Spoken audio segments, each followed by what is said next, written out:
Era tarde da noite quando o recepcionista do motel iniciou seu expediente. Ele sabia que a segunda-feira era um dia tranquilo, mas tinha certeza de que aquela noite seria diferente, pois estava apenas começando. Inesperadamente, algo incomum aconteceu. Uma mulher cega e um monstro chegaram à cidade de Cedar. Para Bill, aquele era um encontro singular, pois ele nunca tinha visto alguém feito de pedra antes. Ben Green expressou preocupação com a situação, questionando como era possível o recepcionista não conhecer um membro do Quarteto Fantástico. Alicia tentou tranquilizá-lo, mencionando que estava em uma cidade pequena onde o coisa era desconhecido. Se o GPS os levou por engano até aquele motel em vez dos campos planejados, Alicia afirmou estar feliz, pois o próximo hotel estava a horas de distância. Ela prometeu a Ben que as coisas iriam melhorar e que eles enfrentariam juntos qualquer situação que surgisse. Horas depois, Bill avisou seu amigo, que estava armado, de que algo estranho estava no quarto 6, mas Walter ainda duvidava. No entanto, o recepcionista insistiu para que ele visse por si mesmo. Com espanto, Walter mal podia acreditar no que via. Determinado, ele percebeu que sua pistola não seria suficiente e que 2 toneladas de aço teriam um efeito muito maior. Contudo, ao perceber o que Walter estava prestes a fazer, Bill pediu que ele não atravessasse o hotel com um caminhão só para matar o monstro. Ignorando o amigo, ele acelera em alta velocidade, mas algo estranho acontece. Uma barreira surge e o caminhão desaparece misteriosamente. No dia seguinte, o recepcionista não reconhece o casal e, o que é ainda mais estranho, ele afirma que não os registrou no motel. Alicia fica surpresa e questiona que ele pode ter esquecido de fazer o registro. De qualquer forma, ela pede a Bill que permita que eles paguem e saiam.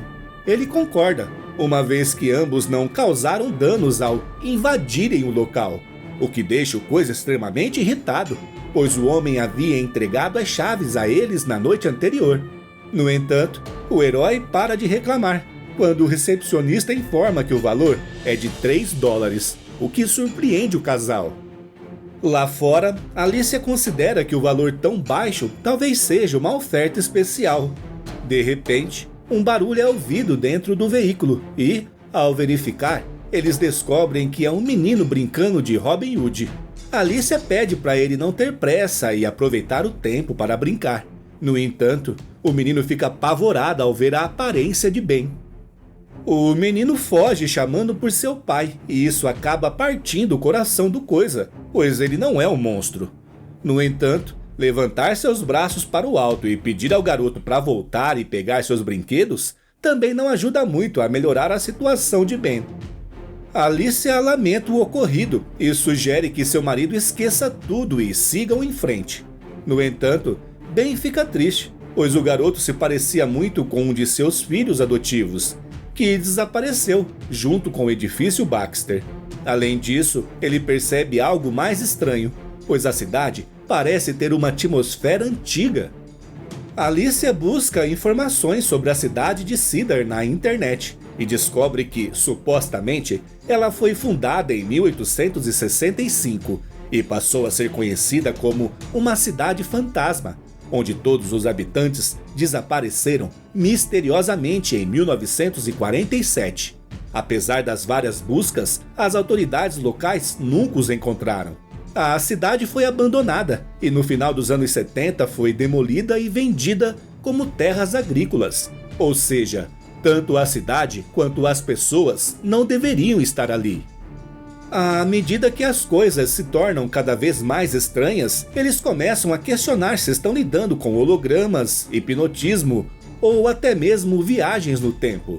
E antes que possam continuar a conversar, Walter, o pai do garoto, chega com uma arma, pronto para matar o monstro. Alicia tenta convencer o homem de que Ben não é um monstro, mas ele aponta sua arma e dispara. Ben consegue bloquear os tiros, ficando nervoso com a atitude do homem ao mirar em sua esposa. Ele esmaga a arma e a mão de Walter, o que o leva a se afastar do que ele chama de aberração. Horas mais tarde, o Coisa está debaixo de uma lona em sua caminhonete, escrevendo em seu diário uma recomendação médica que ele procura fazer todos os dias. Logo, Alicia volta das compras e decide explorar a cidade assombrada em busca de pistas para desvendar o mistério.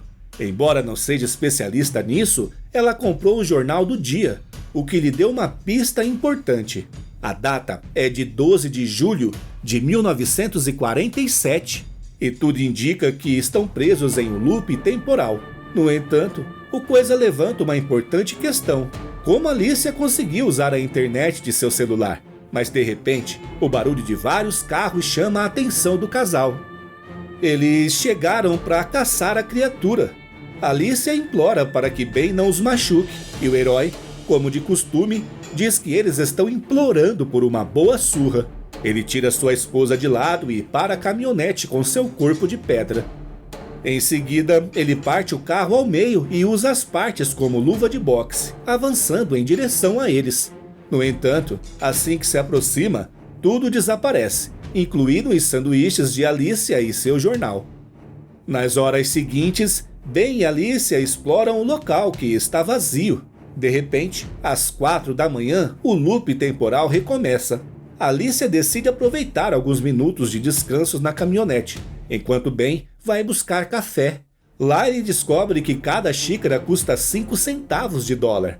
Além disso, ele ficou feliz, pois a garçonete Minnie o tratou como uma pessoa comum. Enquanto tomam suas bebidas, Ben se pergunta por que eles foram os únicos capazes de entrar nesse lugar. Alice responde que pode ter sido qualquer coisa, como raios cósmicos, por exemplo.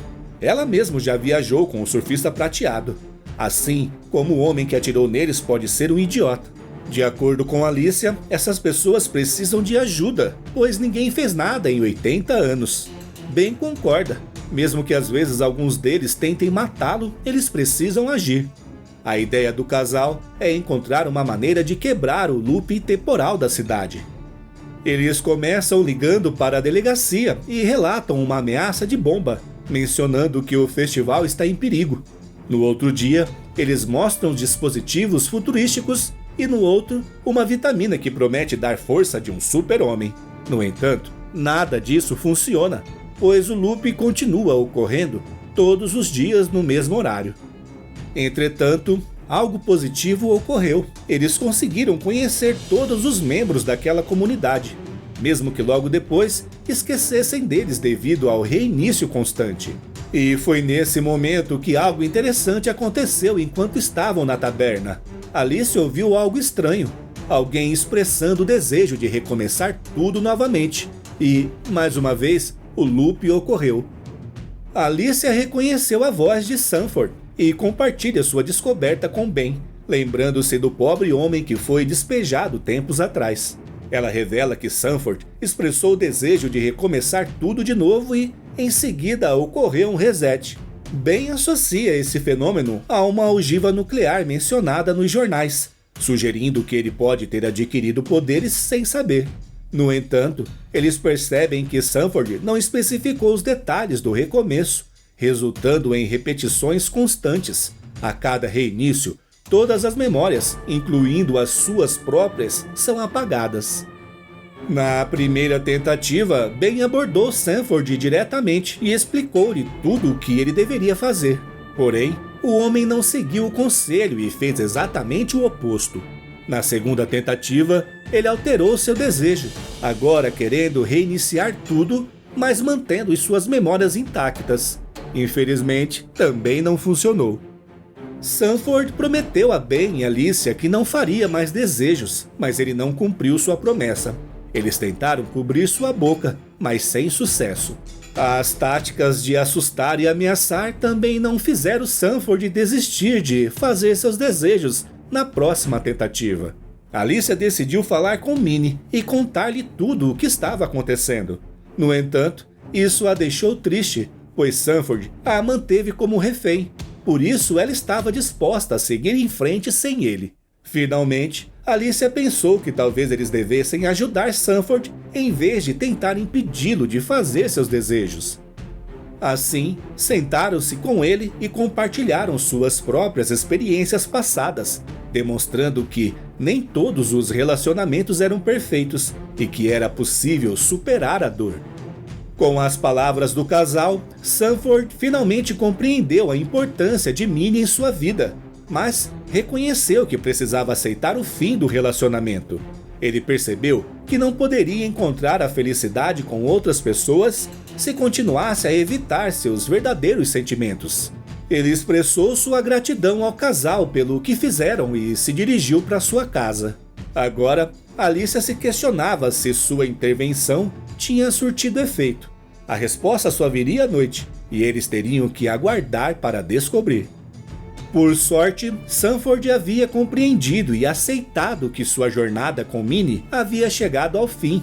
Alguns anos depois, ele conheceu outra pessoa e ambos se apaixonaram, construindo uma nova família. Os anos se passaram de forma agradável e foi gratificante para eles verem sua filha crescer, casar-se e, em breve, darem as boas-vindas a uma adorável neta. No entanto, em 7 de setembro de 2006, Sanford veio a falecer, deixando um vazio no presente. Nos dias atuais, o casal acorda em um motel completamente diferente, e lá fora foi fácil perceber que a cidade não estava mais presa no tempo.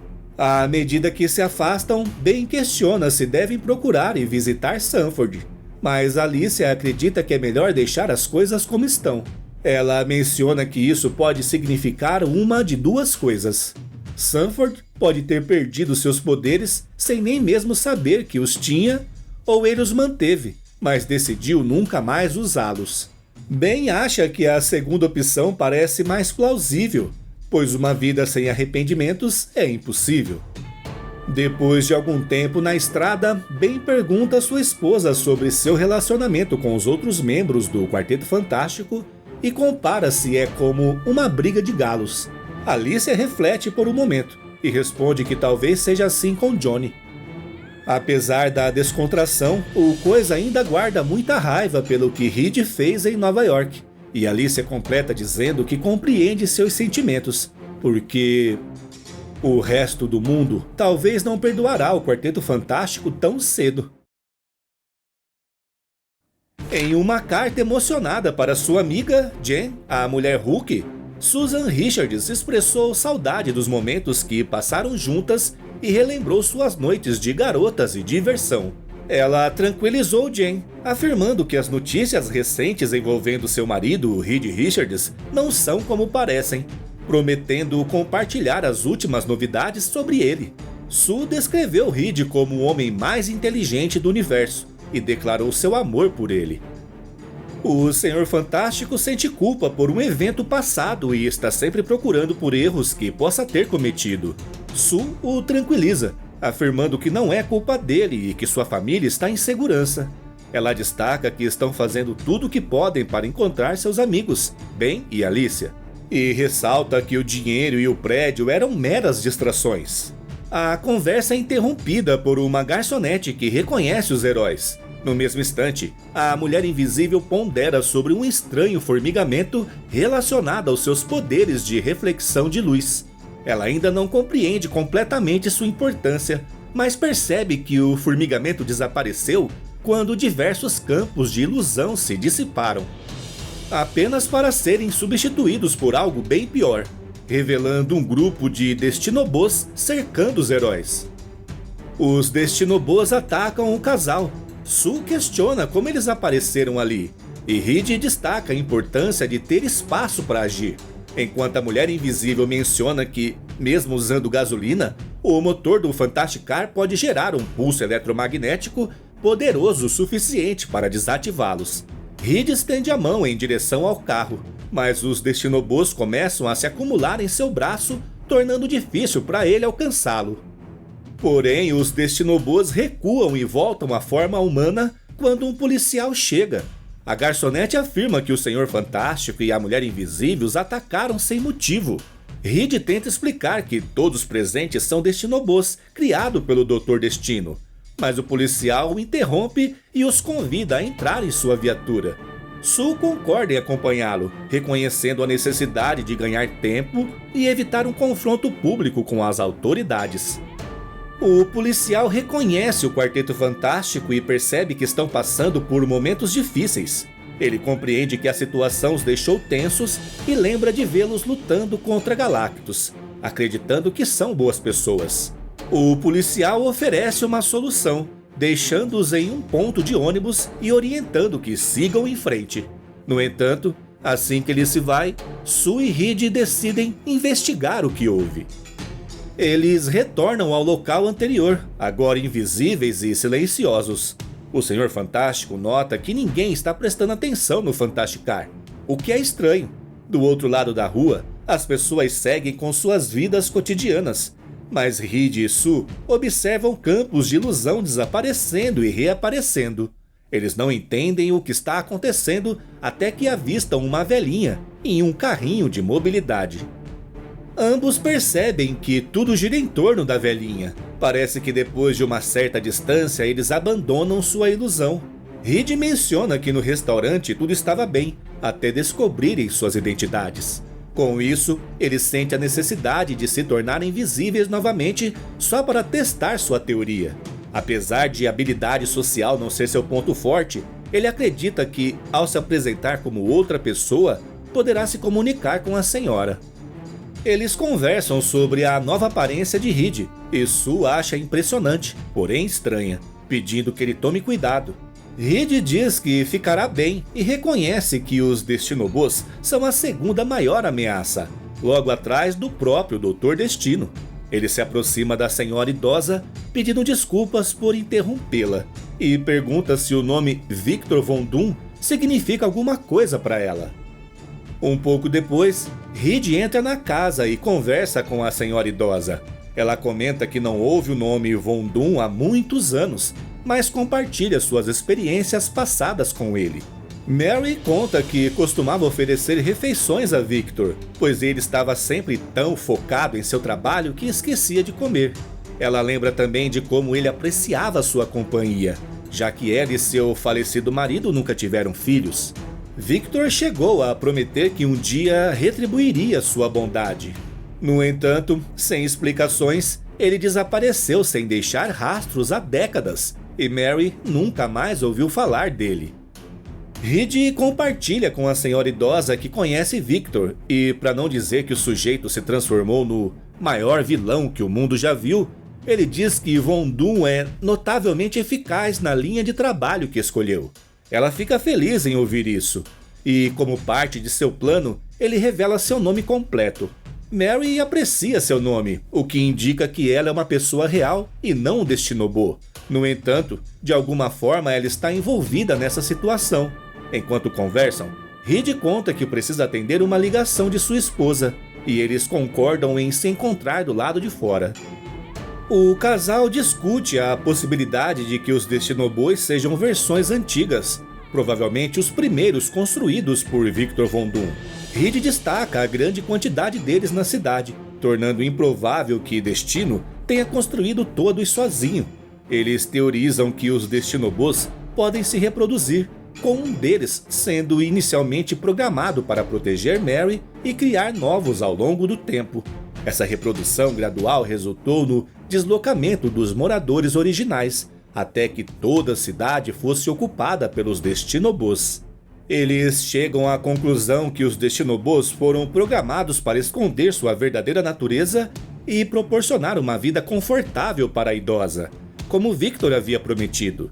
No entanto, eles ainda precisam destruí-los. Eles também percebem que, durante o incidente no restaurante, os Destinobos interromperam um ataque para evitar revelar sua verdadeira identidade a um estranho, o que deixa evidente que Mary é a prioridade dos Destinobos. Segundos depois, Reed apresenta sua esposa, explicando que ela estava por perto. No entanto, Susan fica chocada com o que vê. Ela consegue sentir um dos campos de ilusão, porém, acredita que pode cancelá-lo com comprimentos de onda opostos. E enquanto faz isso, Mary pergunta o que é um Destinobo. Susan tem medo do que vai encontrar, mas ela não vê outra saída. Ao remover a face do robô, revela-se apenas um esqueleto, pois Mary faleceu há muitos anos. Procurando resolver o mistério, o Senhor Fantástico comenta que não se orgulha do que vai fazer, mas é necessário. Ele concentra seus olhos nas pontas dos dedos e, após um breve exame, menciona que no interior de Mary há apenas ossos e sinais de decomposição. Ele também nota algumas fraturas no quadril e no crânio, sugerindo uma possível queda acidental. Sue acredita que, à medida que Mary envelhecia e ficava mais frágil, um Destinobô programado para protegê-la falhou em cumprir sua missão. Para tentar salvá-la, o Destinobô a levou para dentro de si mesmo, transformando suas partes internas em um hospital móvel. No entanto, mesmo assim, Mary acabou falecendo. Reed acrescenta que o Destinobô se recusou a aceitar a derrota e fez a única coisa que podia: sobrescreveu sua própria personalidade com a de Mary, procurando protegê-la de forma definitiva, substituindo-se e assumindo seu lugar. Dessa forma, toda a cidade se tornou um teatro, uma encenação para alguém que já estava morto. Os habitantes da cidade, incluindo os Destinobôs, não têm consciência disso e continuam desempenhando seus papéis sem compreender a verdade por trás de sua existência, até que o Senhor Fantástico comunica ao Destinobô que invadiu a casa que eles não são responsáveis pela morte de Mary e tenta explicar que ela faleceu há anos. No entanto, o Destinobô emite um comando para deletar uma diretiva e promover outra, que é destruir Reed Richards. O herói precisa ativar o pulso eletromagnético para desativar os Destinobôs. Ele pede a Sue para fazer isso enquanto ela tenta conter os inimigos pelo máximo de tempo possível. A Mulher Invisível dispara. Mais uma vez, seu marido confia sua vida a ela. Dessa vez, o destino do universo não está em jogo, mas a única vida em risco é a de seu marido, que é o seu universo. O pulso eletromagnético funciona, fazendo com que os Destinobôs fiquem offline por algumas horas, dando tempo para investigar. Um pouco depois, o casal descobre que o cemitério da cidade está repleto de Destinobôs. Os robôs inicialmente fingiam estar vivos, mas tiveram que começar a simular a morte para proteger a idosa. Ao examinar os circuitos internos dos Destinobôs, Reed determina que eles foram intencionalmente sobrecarregados e estão realmente mortos. Sue vê isso como uma oportunidade para destruir os Destinobôs restantes na cidade. No entanto, Reed propõe uma abordagem diferente, sugerindo que eles não precisam destruir os Destinobôs offline, mas sim salvá-los. Com essa decisão, Reed oferece a essas máquinas a chance de recuperarem suas vidas. Durante a noite, eles trabalham arduamente para alterar cada Destinobô na cidade, removendo a instrução de matar o casal ao vê-los, eliminando o controle exercido pelo Dr. Destino sobre eles. O Senhor Fantástico preserva o código que aciona os campos de ilusão quando humanos estão por perto, assim como o código que permite que se vejam e se enxerguem como humanos. Dessa forma, os Destinobôs podem viver normalmente e, assim como os humanos, podem também morrer. Essas máquinas fingiram ser humanas por tanto tempo que Reed viu potencial nelas, decidindo permitir que vivam suas vidas. Sue se apaixona por ele novamente, admirando a capacidade de Reed de enxergar além de preconceitos e ódio. Ela finaliza a carta para Jane, expressando que se o homem mais inteligente do universo consegue olhar nos olhos de um Destinobô e ainda ver esperança, então ela acredita que ficarão bem. E assim termina essa edição. O capítulo inicia com Tocha Humana encarando um desafio enorme. Um tornado gigante avança pela cidade e ele precisa detê-lo para salvar todos. Além disso, após passar muito tempo sozinho, nota que começou a conversar consigo mesmo.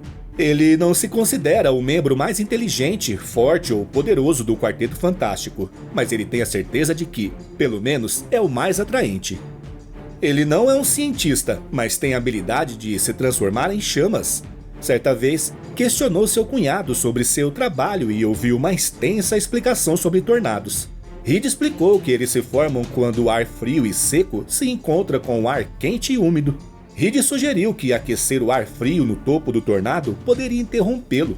Logo depois, nosso herói agradece a Reed, pois sua teoria se mostrou correta.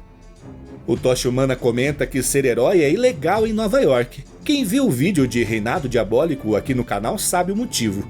O Quarteto Fantástico não é bem visto pela população, principalmente depois de um incidente ainda não explicado. Apesar disso, ele não pretende deixar de ajudar as pessoas. Com os recursos do grupo congelados, o herói conseguiu um novo emprego e acabou adotando uma nova identidade, que inclui mudança de visual e nome. Agora, ele é conhecido como Jonathan Fellwelter. Quanto ao seu visual, Johnny tem certeza de que está arrasando, porém seu trabalho na Shopland não vai muito bem. Jonathan chegou atrasado para o trabalho. Ele tenta explicar que foi devido a um tornado, mas, para evitar complicação, diz que estava assistindo por transmissão ao vivo. O supervisor o repreende e, como castigo, ele vai voltar a cuidar da parte da limpeza e estoque do lugar. Ele pensa no curto tempo que durou sua promoção e como fará falta a pequena quantia de salário extra. Ao cumprimentar seus colegas de trabalho, todos já sabiam que ele acabaria voltando para as tarefas anteriores. Mesmo assim, Jonathan fica feliz por estar de volta com seus amigos e faz piadas sobre sua pontualidade, já que não é o Tocha Humana ou Mercúrio. Outra coisa que Jonathan adora em seu trabalho é usar seus poderes discretamente para fazer pequenos reparos. Não é um emprego incrível, mas é uma maneira de ganhar dinheiro sem precisar de documentação. Ele confia que Reed e Sue resolverão as coisas, apesar de nossa falta de conhecimento do que aconteceu em Nova York. No entanto, nosso herói critica o Sr. Merrill, o dono da empresa, por suas práticas questionáveis. Ao observar uma situação perigosa com uma caldeira, Johnny relembra as habilidades do Quarteto Fantástico. Ele sabe como cada um deles agiria naquela situação, mas seus amigos não estão ali. Então, decide usar seus poderes para aliviar a pressão na caldeira e torce para que dê certo. Johnny tampou o buraco na tubulação para evitar uma explosão, mas sua explicação não foi das melhores. Seus colegas de trabalho estão preocupados, pois terão que informar o chefe do ocorrido e enfrentar uma inspeção na caldeira. O problema é que o Sr. Merrill é impiedoso e já os ameaçou anteriormente, prometendo deportar ou demitir todos, já que a maioria ali não é legalizada no país. Quem conhece Johnny sabe que para ele tudo é festa, e mesmo com todo o infortúnio, ele promete dar um jeito. Horas depois, Johnny sobrevoa a cidade na direção do prédio do Sr. Merrill. Como Jonathan, ele não pode fazer muito pelos amigos do trabalho, mas como famoso e benfeitor Tocha Humana, ele pode. Para começar, o herói invade o apartamento do sujeito, derretendo a janela e dizendo que soube dos problemas que ele tem com seus funcionários. Johnny, por favor, nunca amadureça. Você é perfeito assim. De roupão, o Sr. Merrill se depara com o Tocha Humana e menciona um reencontro há muito esperado entre eles. O Tocha parece confuso e questiona se já se conhecem. O sujeito relembra um acontecimento do passado em que era apenas um capanga de uma organização criminosa, e o Tocha o perseguia em busca de informações. Ele menciona que resistiu a revelar qualquer tipo de informação, até sentir o cheiro de seu próprio cabelo queimando seu rosto, o que o fez confessar. Ele se sentiu enganado pelo herói e o acusa de se gabar na televisão sobre seu controle sobre o fogo e de ter brincado com ele, já que ninguém nunca foi queimado pelo membro do Quarteto Fantástico. Merrill afirma que não mudará nada em sua loja, pois ela lhe traz dinheiro e ele gosta disso. O Tocha pede que ele pare, mas o sujeito o desafia, afirmando que o herói não pode detê-lo. O Tocha então o cerca com seu poder, perguntando se ele tem certeza disso, ao que Merrill responde que sim. O dono da Shopland critica o herói por não estar disposto a queimar pessoas para conseguir o que quer. Ele afirma que os poderes do Tocha Humana não têm meio termo e que ele não pode controlar seus golpes quando se trata do fogo. O Tocha acredita inicialmente que Merrill está blefando, mas percebe que ele não está mentindo quando o vilão lhe dá um soco no rosto. Ele zomba do herói por não querer usar todo o seu poder para machucá-lo, mesmo durante o confronto.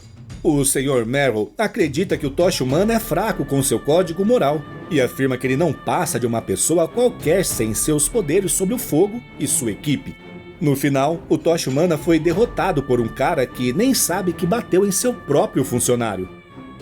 Após a luta, o sujeito continua provocando, dizendo que o Tocha Humana não é nada sem um Quarteto Fantástico. Ele ridiculariza o herói por ter poderes incríveis, mas não conseguir usá-los totalmente, o que o torna uma piada. Um garoto com o poder de um deus, no entanto, não pode usá-lo. Então, como alguém teria medo dele? No outro dia, Johnny lê a notícia de sua derrota para um comerciante no celular e reconhece que a situação não terminou como esperava.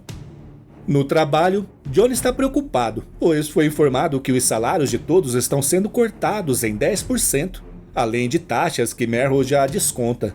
O sujeito se sente confiante e intocável, especialmente depois de ter derrotado o Tocha Humana publicamente.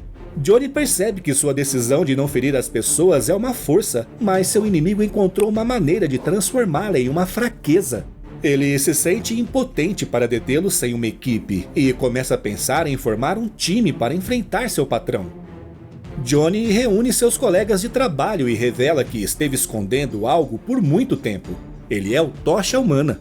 No entanto, ninguém fica surpreso, pois já sabiam sobre seus poderes ao notarem suas habilidades em cortar coisas com fogo. Eles também apontam que ele fala muito sobre o Tocha Humana. Johnny admite que cometeu erros e que seus poderes acabaram causando reduções nos salários de todos, sem que ele tivesse a intenção disso. Ele afirma que tem um plano para derrotar o dono da empresa, mas precisa de uma equipe para ajudá-lo.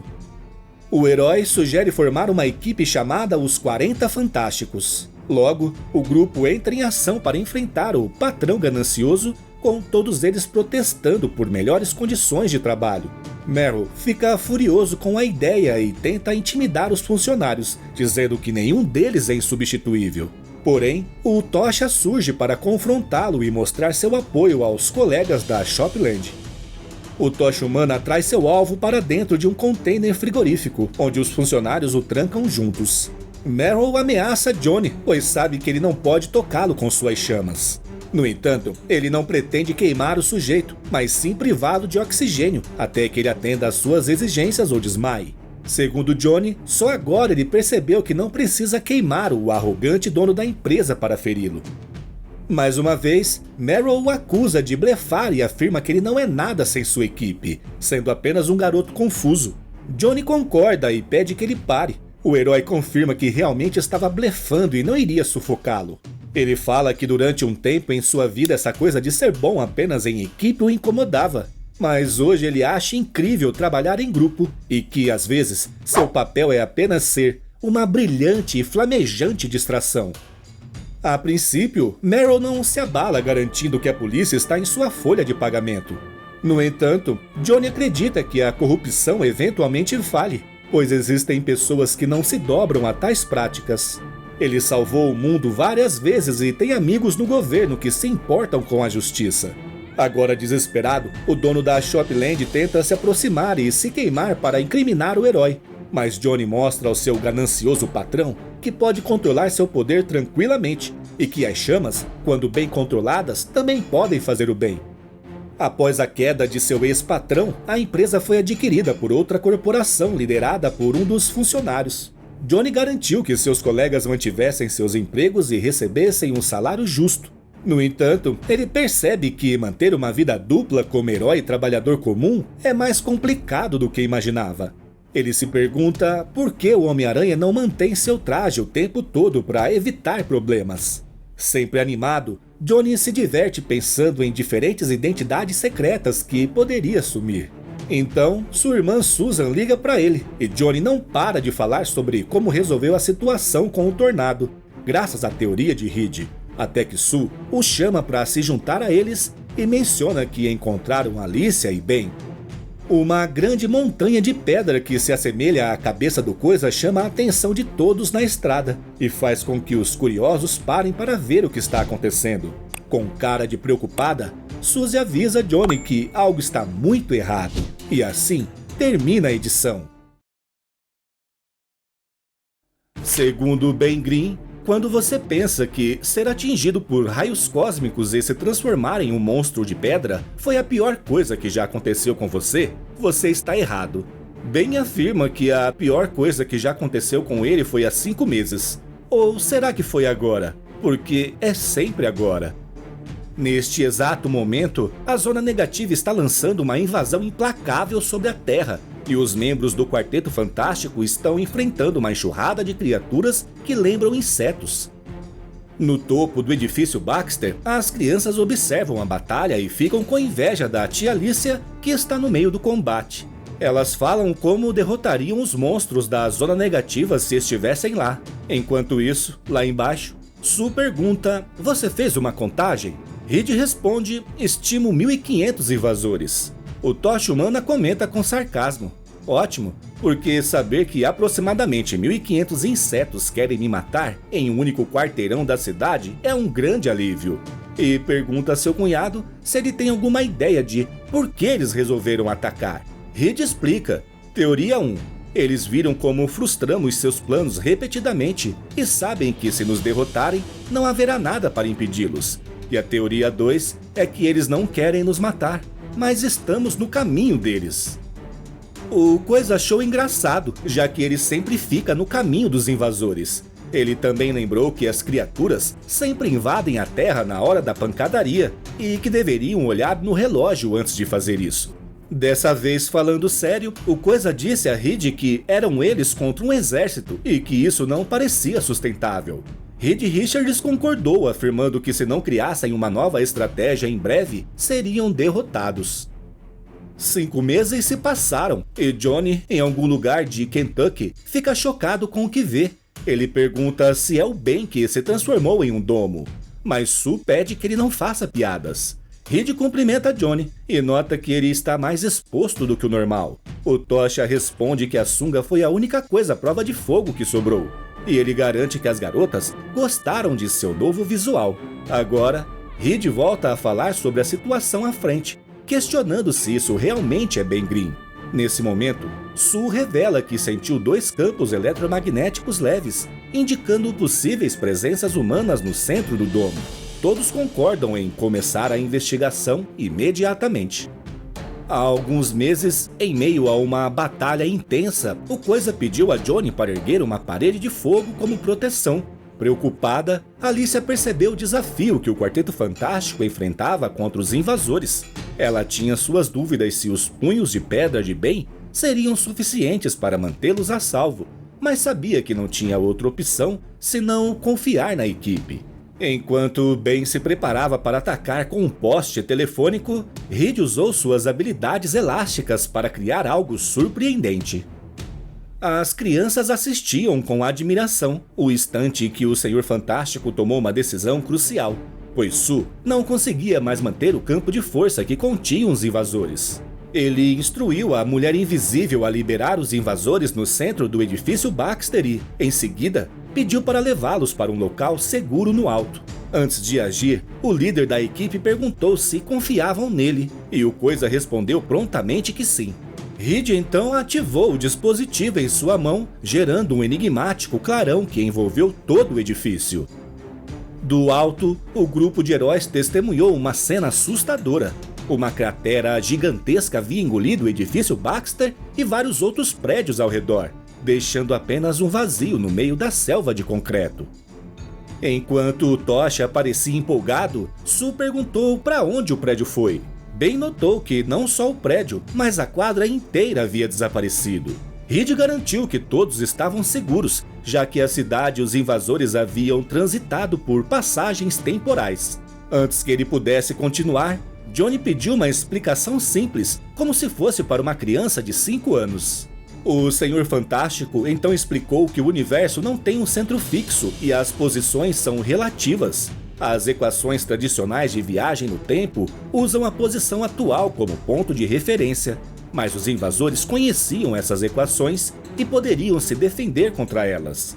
Reed afirmou que desenvolveu uma nova abordagem usando o Sol como centro do universo. Quando enviou os invasores de volta no tempo, eles acabaram no espaço profundo. Para equilibrar as equações temporais, ele enviou o resto da área afetada para um único momento em que estaria segura, que é um ano astronômico no futuro. Todos reapareceriam em Nova York sem perceber que estiveram ausentes. Alicia ficou preocupada, porque as pessoas do mundo real notariam o desaparecimento deles e o passar de um ano. O Coisa também estava ansioso, não querendo perder um ano da vida de seus filhos. Ele pensou que seria melhor trazer todos de volta assim que chegassem ao futuro. No entanto, Reed explicou que não era uma opção viável. As equações eram instáveis e qualquer viagem no tempo poderia ser perigosa. A única maneira de todos sobreviverem era deixar o tempo seguir seu curso naturalmente. Alicia ficou furiosa com a decisão de Reed e o fato de que ele não a consultou. Ela disse: "Desculpe, você decidiu o que era melhor para todos de novo. E agora nossos filhos vão ficar perdidos por um ano? E todos nós temos que aceitar porque você é o único inteligente o suficiente?" Reed tentou explicar a Ben, mas seu amigo achou melhor ele nem continuar. As horas passaram e o Coisa recordou a hostilidade da cidade em relação ao Quarteto Fantástico, devido ao desaparecimento de uma parte dela que causou tragédia e perda para muitas pessoas. A equipe também enfrentou consequências legais, incluindo a apreensão de ativos e veículos. Sua esposa, Alicia Masters, compartilhou sua dor pela perda dos filhos, e o Coisa concordou que o Quarteto Fantástico havia arruinado suas vidas. A situação se tornou insustentável para eles. No presente, o trio ficou chocado com a situação. Johnny, sempre impulsivo, sugeriu uma abordagem drástica de queimar tudo com fogo. No entanto, Reed pensou que isso poderia piorar as coisas e enfatizou a importância de aprender mais antes de agir. Ele mencionou que as células na superfície eram semelhantes às de Ben, mas com algumas diferenças importantes. Por isso decidiu examinar microscopicamente para entender melhor a situação. Com isso, Reed revelou que a biologia era alienígena e se assemelhava às células do parasita espacial Randall, indicando uma natureza parasitária. Reed explicou que uma parte da biologia do parasita espacial pode ter chegado à Terra depois que seu planeta foi destruído, relacionando-se à teoria da panspermia, que sugere que a vida pode ter vindo do espaço. Johnny ficou assustado e perguntou se os humanos são descendentes de germes alienígenas, mas Reed esclareceu que não é o caso, pelo menos neste universo.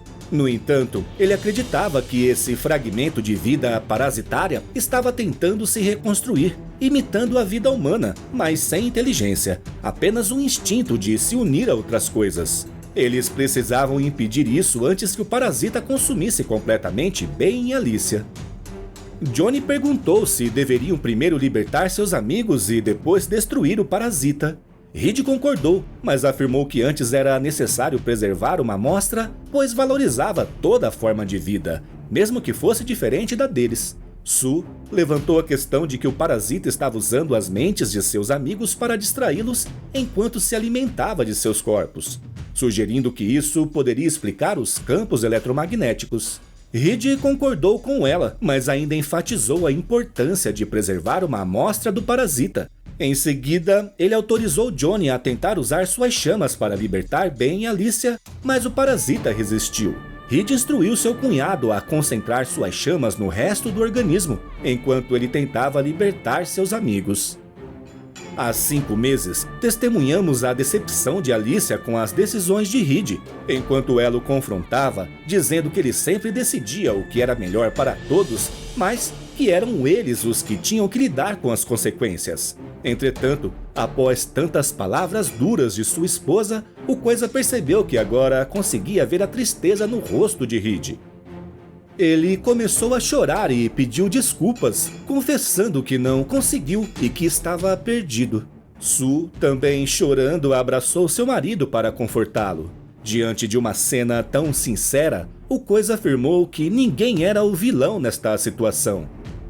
No presente, a Mulher Invisível conseguiu livrar Ben e Alicia de seu casulo, e após se libertarem, Reed finalmente teve a chance de se desculpar com o casal.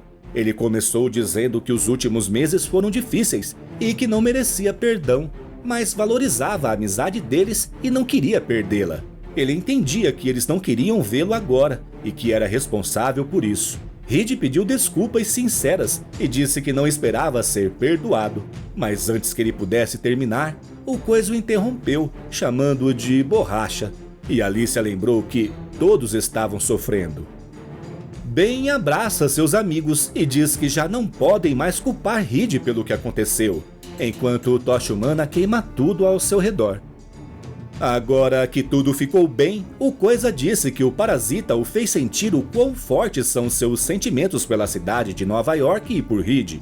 Johnny comemorou a remoção do parasita alienígena e ficou feliz em ver que os dois estavam bem. Como Alicia não pode enxergar, o Coisa disse à sua esposa que Johnny estava sem camisa e com um bigode, enquanto Sue ainda tinha algumas perguntas sobre isso. E seu irmão explicou que estava se adaptando ao que o público esperava de um super-herói. Eles discutiram o que fazer a seguir e Ben os convidou a viajar com eles por um tempo. Ele também perguntou se Reed e Sue chegaram a conversar com sua tia Petúnia no dia de seu casamento. E na próxima edição, algo estranho vai acontecer no caminho até Petúnia. Na última edição, Ben convidou seus amigos para visitar a tia Petúnia, mas no caminho depararam-se com um congestionamento aparentemente causado por um caminhão parado no meio do nada.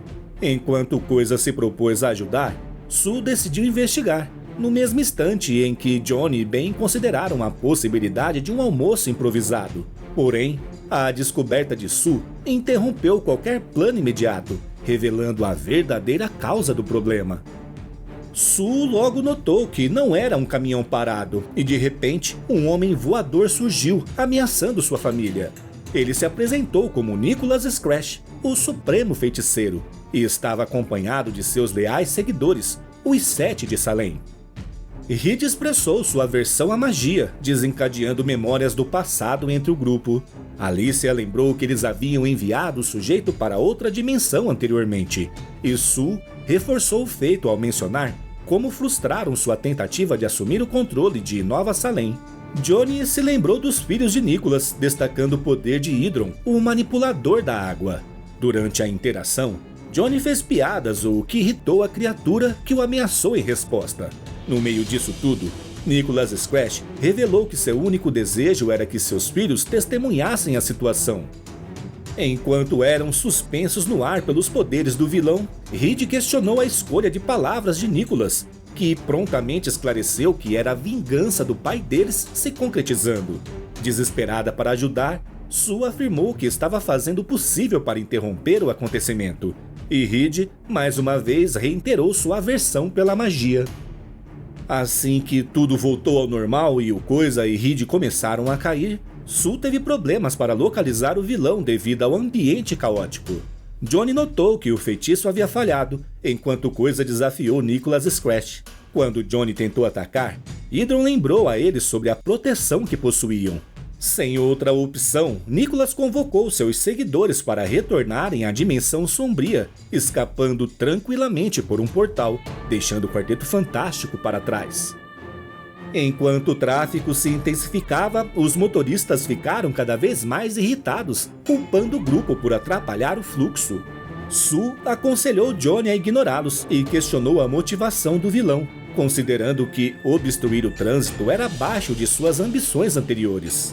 O Coisa informou que o vilão escapou através de um portal.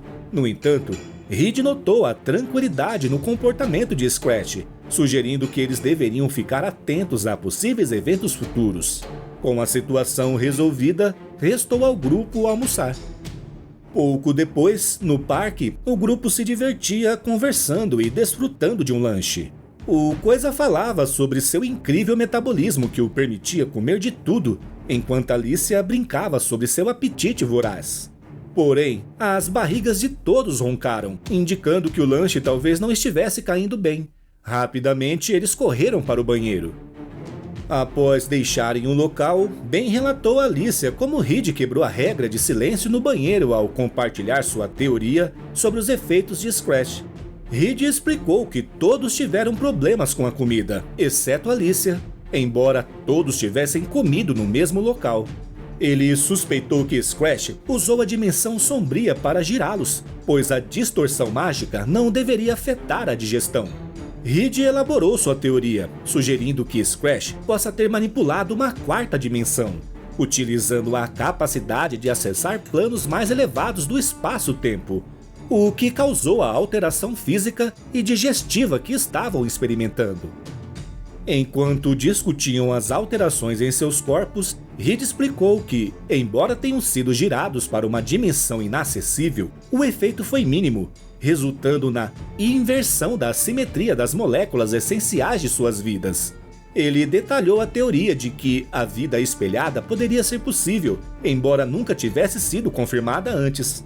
Agora, com sua experiência, eles eram a evidência viva da existência dessa forma hipotética de vida. Durante a conversa, Reed esclareceu que suas moléculas eram incompatíveis com as de outras formas de vida no universo. Isso significava que, embora pudessem respirar e beber, seus corpos não podiam processar alimentos para obter nutrientes essenciais. E, ao menos que conseguissem se realinhar, a equipe enfrentaria um destino fatal em poucos meses. Reed esclareceu que a chave estava em acessar a mesma dimensão superior que Nicholas Scratch utilizou, a dimensão sombria. Embora o Fantasticar não fosse projetado para viagens interdimensionais, ele registra o espectro eletromagnético ao seu redor e, com sorte, poderia replicar o mecanismo necessário para abrir um portal para a dimensão sombria. Pouco depois, Reed consegue e parte para a missão ao lado de John e Sue, enquanto Alicia incentiva Ben a mostrar por que ninguém deveria rotacionar seu marido através de dimensões superiores, a não ser ela. Ao chegarem a um lugar repleto de criaturas estranhas, o Coisa não hesita em proferir sua frase característica: "Tá na hora do pau!" Enquanto Sue comenta a sorte de não encontrar Nicholas Scratch e os 7 de Salem. John expressa dúvidas sobre se cair em um ninho de demônios é considerado sorte. No entanto, Coisa destaca que, pelo menos na dimensão sombria, ele pode lutar sem se conter. No entanto, ele logo é atingido por uma criatura, mostrando que também há desvantagens.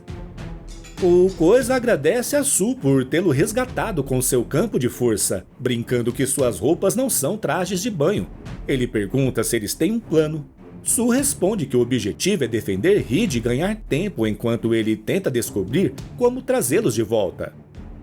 Reed percebe que a dimensão em que estão é uma ilusão perceptiva, uma interpretação tridimensional da mente. Sabendo que o tempo é crucial, ele se esforça para expandir sua compreensão para a 4ª dimensão, enfrentando uma tarefa monumental. Apesar das dificuldades, Reed se concentra com determinação e foco, direcionando sua força interior para ultrapassar os limites impostos pela realidade distorcida. O líder do Quarteto Fantástico realiza um feito impressionante ao estender seus poderes além de todos os limites conhecidos, deixando seus amigos abismados. Sob os ânimos encorajadores de Sue e as brincadeiras do Coisa, Reed se concentra intensamente e finalmente consegue realizar a tarefa incrível que se propôs. No entanto, o esforço é tão grande que ele desmaia, e é Sue quem o protege com seu campo de força. Em meio a uma mistura de confusão e admiração, Reed se encontra desorientado após o feito excepcional. Sue tranquiliza, prometendo que as coisas serão mais fáceis quando retornarem ao espaço tridimensional. Com Alicia desligando o veículo no momento exato, eles voltam com sucesso e expressam sua admiração pelo que aconteceu, exceto Coisa, que não entende por que não estão se referindo a eles como os incríveis. Sem perda de tempo, Reed instrui Johnny a remover toda a umidade da pele de Ben, que acha estranha essa conversa e reluta. Mas Reed enfatiza a importância disso, explicando que a dimensão sombria, apesar do nome, é cheia de luz e energia. E qualquer organismo daquela dimensão que estivesse na pele de Ben seria transformada em uma forma incompatível com os predadores, ameaçando a vida na Terra e podendo causar a extinção global. Com o Coisa seco, eles evitam uma catástrofe. Em seguida, Johnny pergunta quanto falta para chegarem à casa da tia Petúnia, e Ben responde que apenas mais alguns dias de carro em linha reta.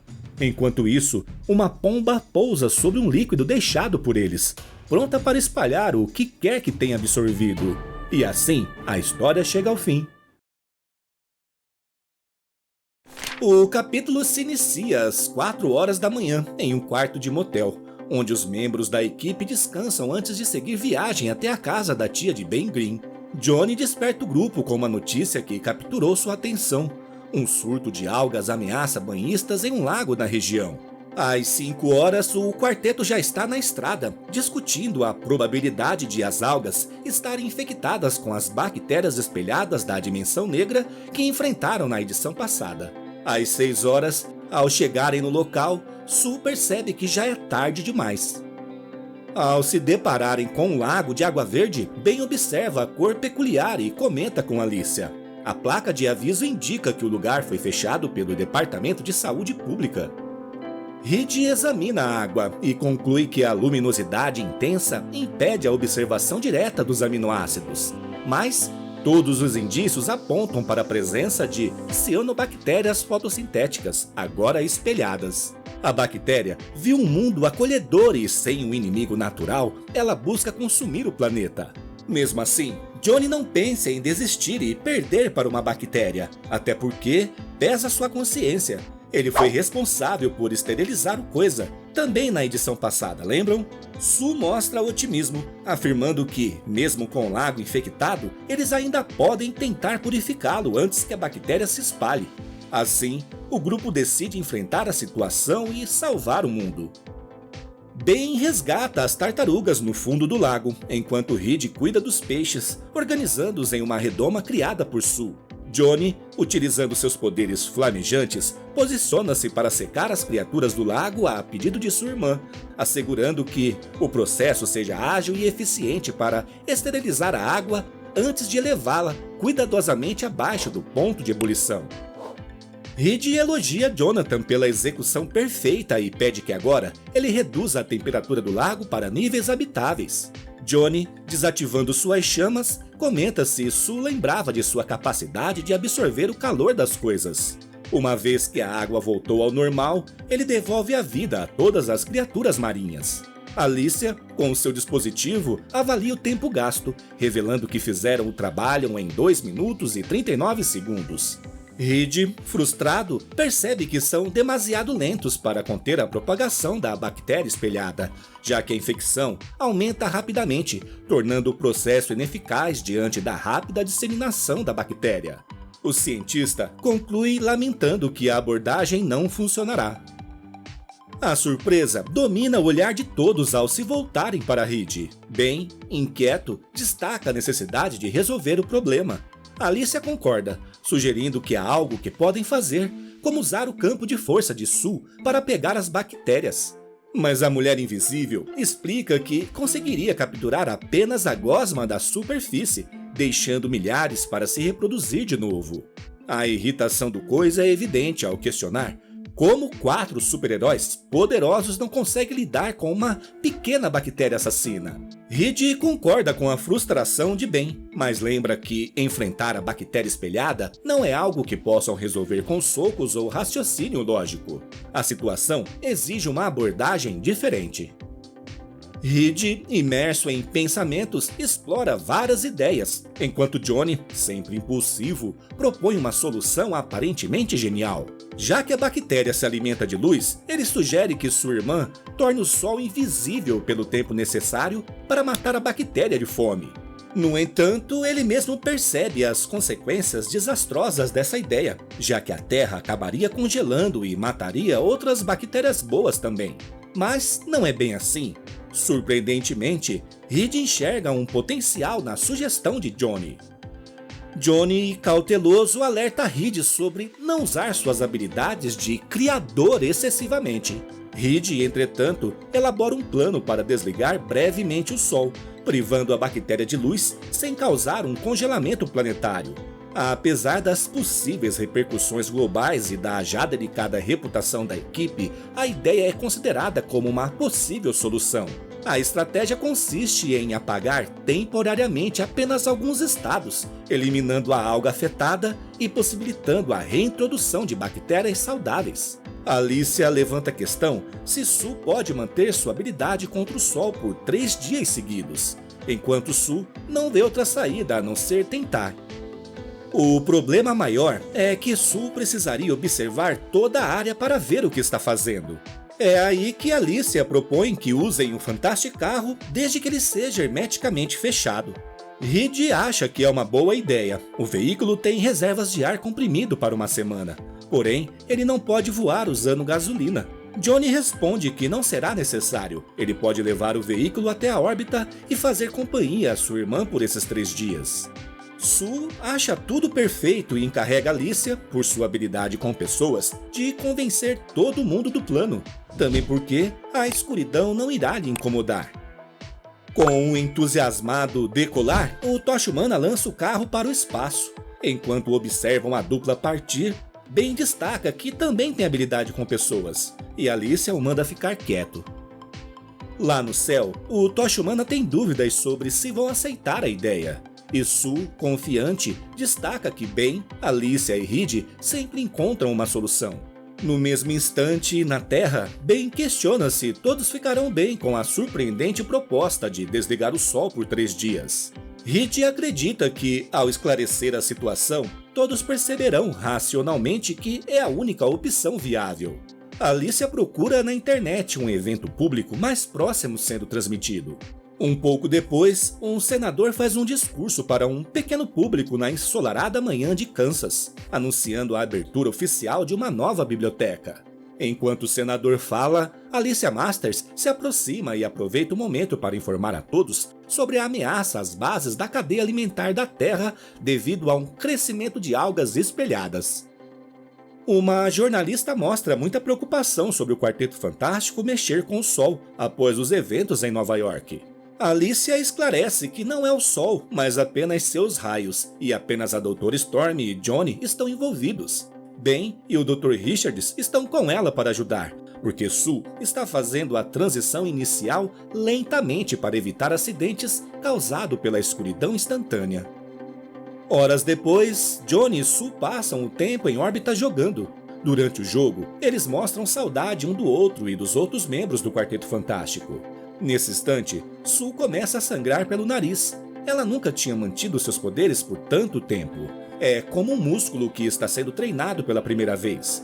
Ela tranquiliza Johnny e diz que só precisa de um pouco de distração. Sendo assim, Johnny conta sobre um encontro que ele e o Aranha tiveram com um canguru venomizado e começa a história de como tudo aconteceu. Alicia ainda não acredita que eles não têm uma lanterna, enquanto Ben justifica que suas mãos de pedra não funcionam bem com telefones. Reed explica que já está acostumado a ter uma tocha humana. Ao chegarem ao evento de emergência, Ben antecipa explicações, enquanto a TV anuncia a presença deles.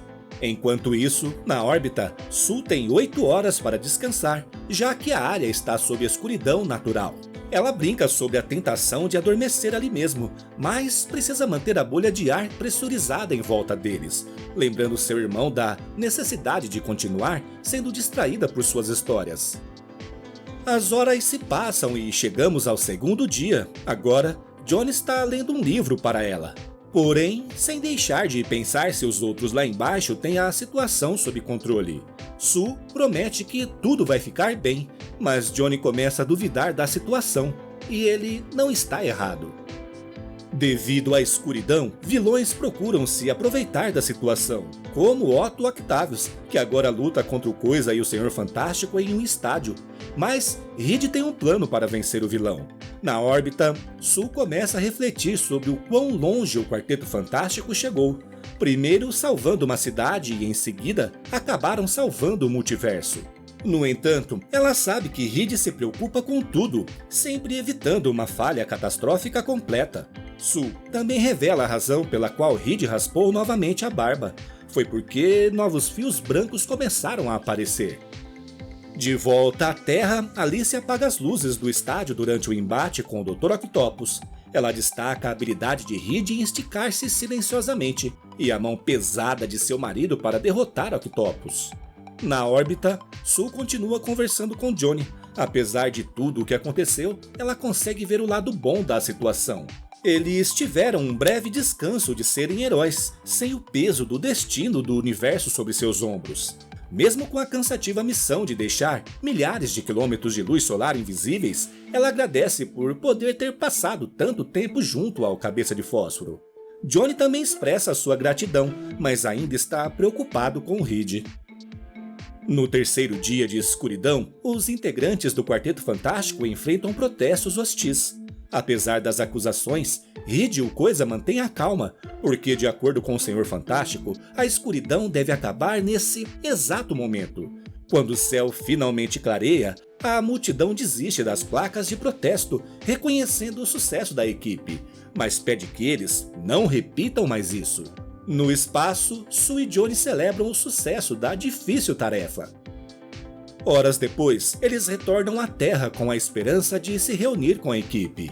Porém, a surpresa aumenta quando Maria Hill aparece, abordando diretamente a capacidade de Sue de desligar o Sol e o impacto dessa habilidade no planeta. Parece que a Mulher Invisível é um evento de extinção em massa ambulante.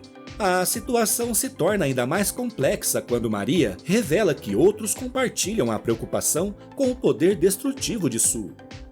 Nervoso, o Tocha Humana lembra que sua irmã jamais faria isso, enquanto Maria Hill, representante do governo, destaca a necessidade de precaução. Hill propõe uma conversa em particular, mas Sue, desconfiada, hesita. No entanto, Johnny já ouviu bastante. Ele propõe a Sue deixarem o local, tornando-se fugitivos, e assim termina a edição.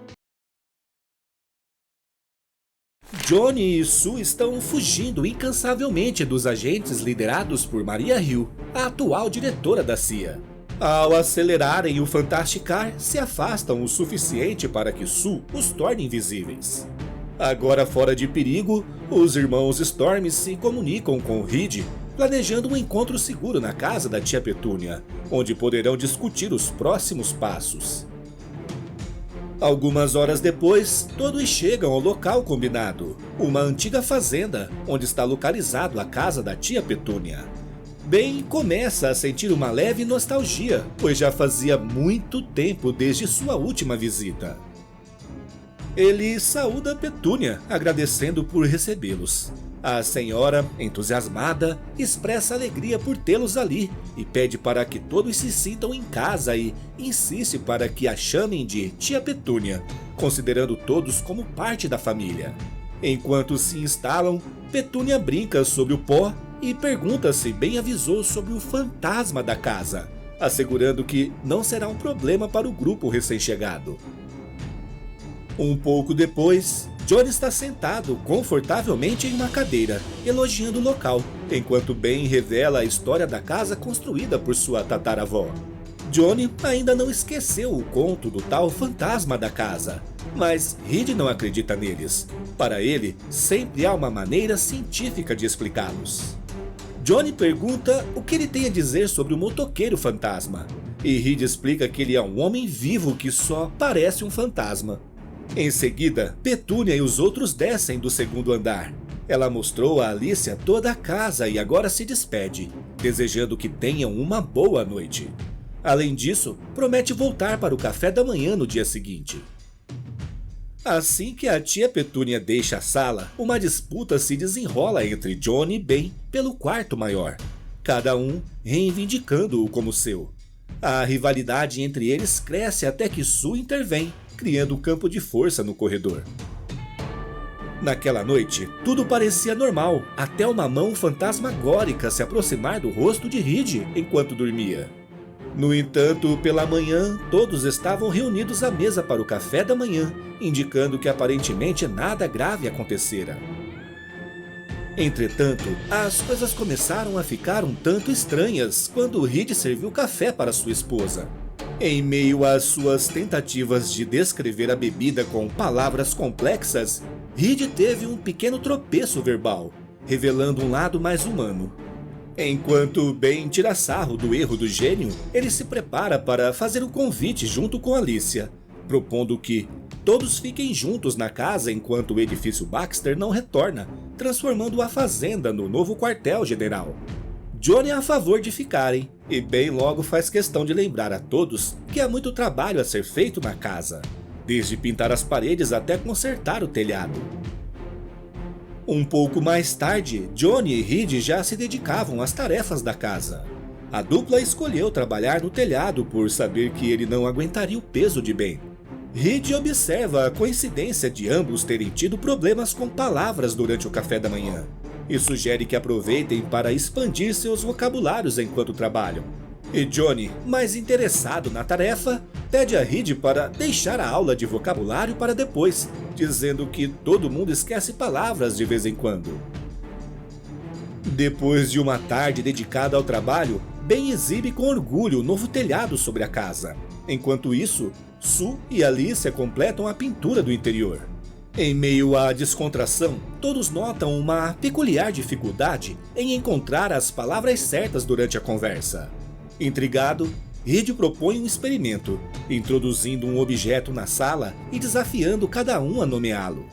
Entretanto, todos se veem emaranhados em uma divertida luta para encontrar a palavra exata para descrever um simples objeto de papelão.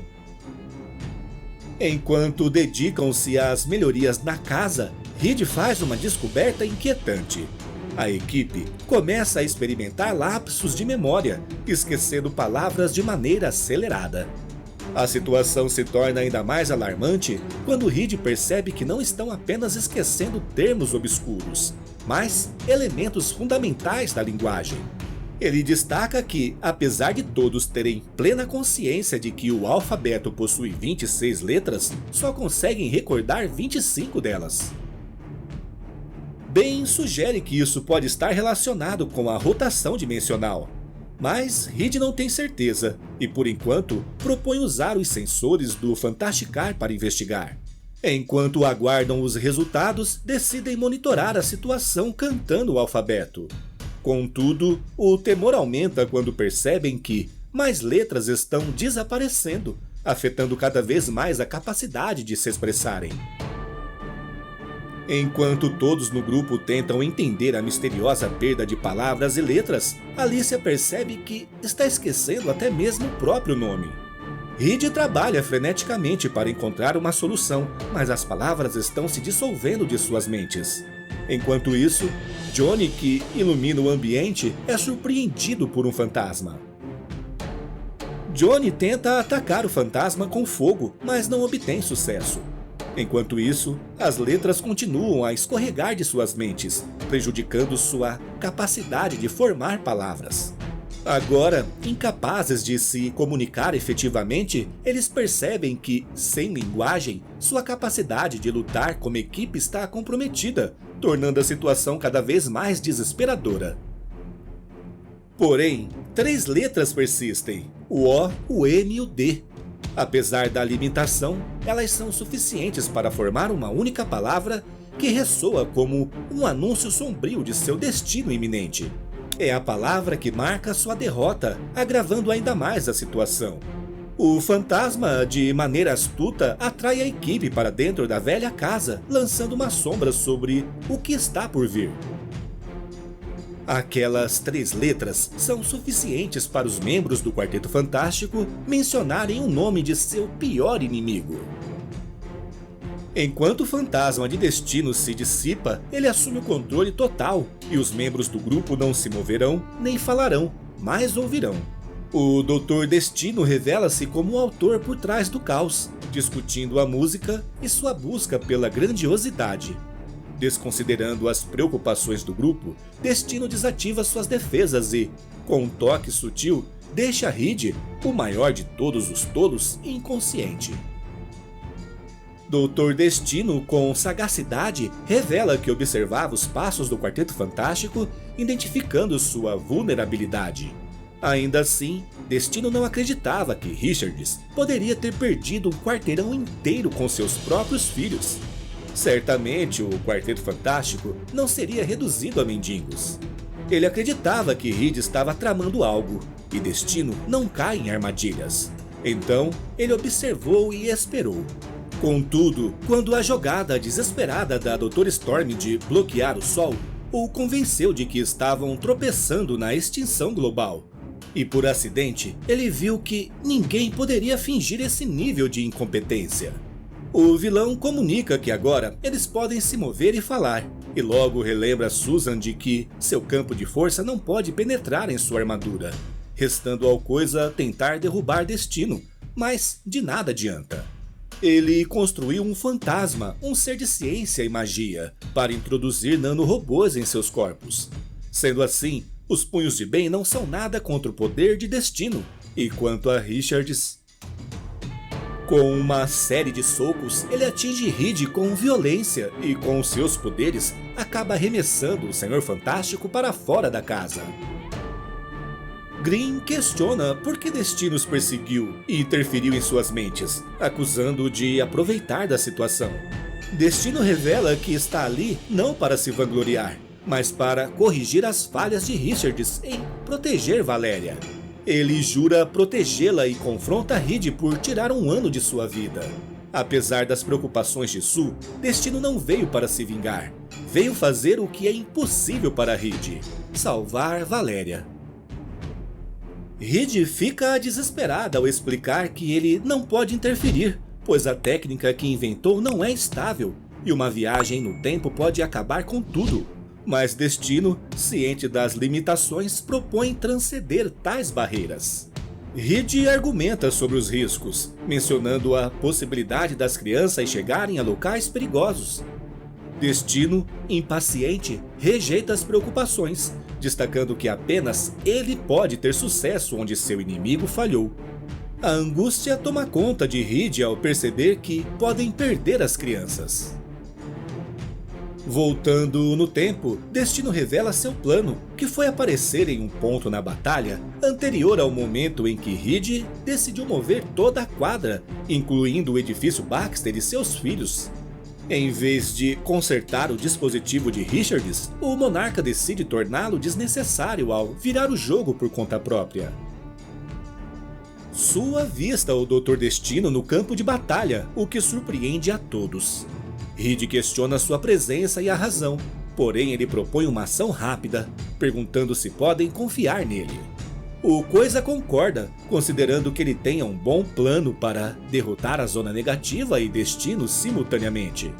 Enquanto Sue os protege em um campo de força, Reed afirma que, assim que estiverem fora da área, executará seu plano. Ele ativa um dispositivo que transporta não apenas toda a quadra, mas também Destino para um ponto no futuro.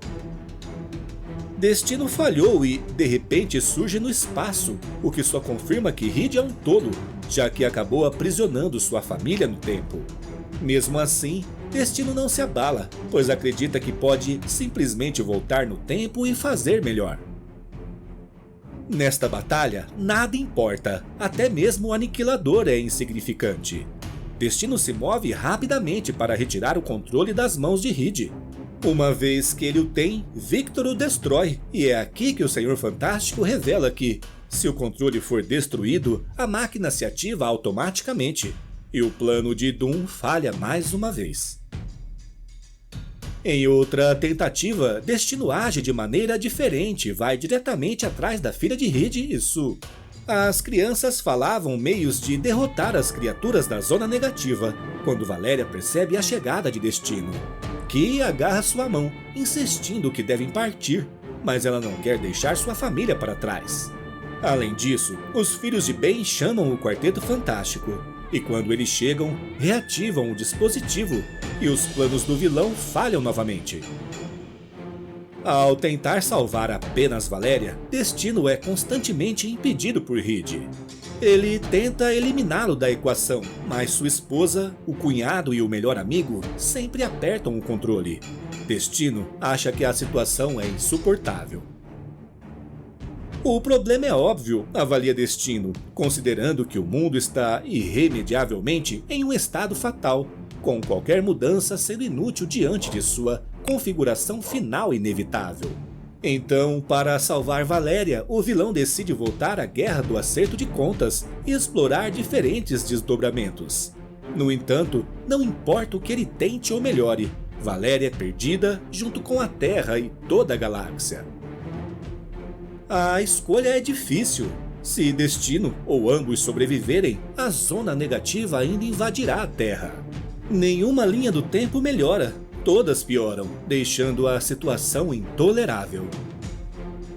Destino decide voltar ainda mais no passado, ele não será negado. E algumas intervenções parecem surtir efeito.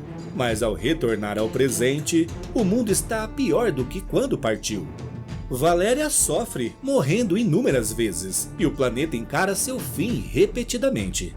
Ele até procura desfazer todos eles, pois com todo o tempo do universo, ele passou anos aplicando remendos à causalidade. No entanto, não importa o que ele tente, há uma constante que não pode ser ignorada. Infinitamente, incansavelmente, as coisas sempre pioram. Realizando intervenções audaciosas, Destino tenta evitar a formação do grupo desde o início, negando suas maiores vitórias e assegurando o nascimento de Valéria por outros meios. No entanto, independentemente de suas ações, ele sempre retorna ao mundo inferior ao que recorda, levantando a questão do porquê. As intervenções de Destino sempre pioram as coisas, pois seus futuros otimizaram o passado, garantindo eventos tão favoráveis quanto possível. Mesmo sendo o rei soberano da Lativéria e mestre do que contempla, ele enfrenta contratempos. Destino questiona se isso é o melhor que seus futuros eu puderam alcançar, com suas ambições frustradas e planos constantemente frustrados, especialmente pela persistência de Richards e seus amigos heróis. Cansado de tantas derrotas, Destino pega pesado, aniquilando a maioria deles. Como pode um homem com uma máquina do tempo falhar? Ele não pode, a menos que seja um tolo. No entanto, Destino não é um tolo. Deve haver outra solução, e ainda assim ele não consegue vê-la. Ele examina a prova, escrita da própria trama do tempo e espaço, de que suas ambições sempre falharão. Essa ideia se torna uma obsessão, uma doença corruptora que perturba seu foco. O monarca decide viajar de volta ao início dessa jornada para evitar sua própria interferência. Um grande sacrifício para assegurar um bem ainda maior. Com determinação, ele pressiona um botão para sabotar remotamente a tecnologia de seu eu do passado, ignorando as hesitações que isso implica para sua própria existência. Destino escolhe a glória. O outro Victor aperta o botão várias vezes, mas sua máquina do tempo não se ativa. Cansado das interferências de seu arqui-inimigo, o vilão decide que suas ações falarão mais alto. Ele salta na direção de Reed Richards, acusando-o de sabotagem em sua imponente armadura. No entanto, Sue entra em cena, protegendo seu marido com seu campo de força. Ela ameaça Victor, afirmando que poderia esmagá-lo a qualquer segundo, mas não o fará, contanto que ele vá embora. Victor foge, não porque ele se veja obrigado a fazê-lo, mas porque ele quer partir. No entanto, ele lembra ao Quarteto Fantástico que ele já venceu. Valéria ainda está sob sua proteção e pede a eles que se certifiquem de que ela volte, senão enfrentarão sua ira. Uma vez que Victor desaparece, Johnny pergunta como Sue conseguiu entrar na armadura de Destino. Ela responde que não sabe como fez e diz que, de repente, uma falha apareceu, ou talvez teve muita sorte. Pobre homem, acho que ele é digno de pena, comenta Alicia sobre Destino. Ela diz que reconhece o brilho e poder de Victor, mas aponta sua busca obsessiva pela perfeição como autodestrutiva. Ela acredita que Destino é seu próprio pior inimigo. Bem, de maneira descontraída, brinca dizendo que o dia em que Destino se culpar em vez do Quarteto Fantástico será o dia em que ele vencerá o concurso de maiô de Tony Stark. Ele também fica feliz que, pelo menos, Destino não destruiu o teto, restando apenas um buraco na parede. Ele pensa em consertar antes que Petúnia perceba o dano. Na sede da CIA, na Virgínia, Maria Hill conversa com Nick Fury e explica por que permitiu a fuga de Sue e Johnny. Maria revela sua tática, dando a Sue tempo suficiente para usar sua habilidade de invisibilidade sem suspeitas. Ela destaca a mudança no uso dos poderes dos irmãos e a necessidade de antecipar ameaças para proteger o planeta. Maria propõe um projeto secreto, justificando-o como uma maneira de combinar poderes super-humanos de forma inovadora, visando a defesa do planeta.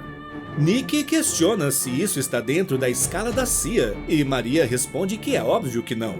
Por isso, ela está iniciando um projeto sigiloso, encarregado de inventar maneiras novas e inteligentes de combinar poderes sobrenaturais existentes e descobrir maneiras de usá-los como armas. Sendo assim, ela quer saber se Nick Fury gostaria de trabalhar para a nova agência da SHIELD. E assim termina a edição. E aí, pessoal, o que acharam do vídeo de hoje? Destino se acha tão superior a Reed, mas nem voltando no tempo ele conseguiu desfazer o que o líder do quarteto fez. O que só fez seu ódio contra seus maiores inimigos aumentar, não é mesmo? Antes de ir embora, não esqueça de apoiar o trabalho com seu like, se inscreva no canal e, se puder, compartilhe o vídeo em suas redes sociais. Obrigado a quem ficou até o final e um abraço, galera!